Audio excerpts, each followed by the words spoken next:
In a world where every vote counts, where the power to shape the future lies in the hands of the people, the stakes have never been higher. Welcome to IntualityAI's Election Edge, your go-to source for the most accurate and insightful election predictions. Go vote. Here's Howard and Grant to tell you about exciting IntualityAI's predictions update. Hi, and welcome to this edition of IntualityAI's Election Edge podcast, where IntualityAI makes predictions about the presidential election just 55 days away.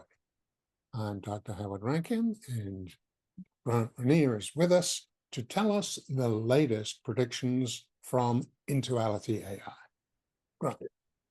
Okay, Howard, it's updated as of this morning, Wednesday, September 11th, after last night's debate, but obviously there's no input of any data as a result of those debates. It's probably not going to be another 24 hours at least before something comes in that we can process and see to what degree it changes our predictions. But there are some other changes that I kind of want to go over here. And I want to point out that all predictions are produced by our IntualityAI prediction science, and it is without any human modification. So the first graph here is the continuing graph of the predictions for the Harris versus Trump race for president. And still today, it's got Harris ahead by basically 1 point, 47.3 to 46.3. And that's not changed, but could be changed as a result of data coming in as a result of the debate that was last night. The next is an update on the particular focus that the system has on the swing states for between Kamala Harris and Donald Trump. And as of this point, these are the 7 states that are considered to be swing states. Nevada yet is not got enough data for us to really make a prediction there, but it does have it for and is updating it for the others. So Arizona, since these are winner take all in terms of electoral votes, it's calling Arizona for Trump, and Georgia for Trump, Michigan for Harris, North Carolina for Harris, Pennsylvania for Harris, and Wisconsin for Harris. And a result of all of that is that this accounts for about 33 electoral votes for Harris, net votes for Harris, less the ones for Trump. In addition, the national prediction by the system of the national race is still in favor of Harris, and roughly about 1 point difference between the two. And finally, the congressional vote predictions, that is who will control Congress, it's still in favor of the Democrats by about 2 points.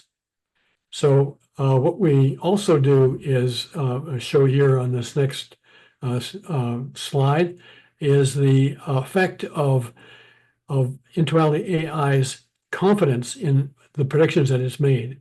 So we figure that in, and this further modifies the predictions that have been made that you just looked at. And in this case, it's still in favor of Kamala Harris, a net 19 votes, but some change here. So for example, and I should have put in here the states, but I can't remember what they are. Let me go back and just take a look here. So for Harris in Michigan and Trump in Michigan, it's in favor of Michigan, favor of Trump at this point. When we factor in the confidence values for those predictions the system made for that race in Michigan. Another change is in Pennsylvania. It's now calling it for Trump, again, as a result of factoring in its confidence values in the predictions that it made. And below the predictions for the total national race and popular vote is still in favor of Harris, and the Democrats for Congress is still the same. So that's what we've got right now. There will be probably some updates to this as a result of data coming in that's affected by the debate last night, and we'll get it to you as fast as we can. That's great. And Just explain a little bit more to us. People looking at this will say, well, this is a very close vote, and there's margins of error on the polls and what have you. How can you make a prediction when they're so close? Tell us a little bit about what Intuality AI does that allows us to feel more confident in that. Yeah, I think that it's important to point out here that Intuality has factored in its margin of error. It's principally represented by the confidence values that are applied to these predictions. And that's really at the core of where Intuality AI is factoring in the margins of error between the two candidates. Okay. Well, thank you, Grant. We'll be back in a few days. It'll be interesting to see what these upcoming polls show post the debate. But till now, keep watching. We'll see you in a few days. Thank you.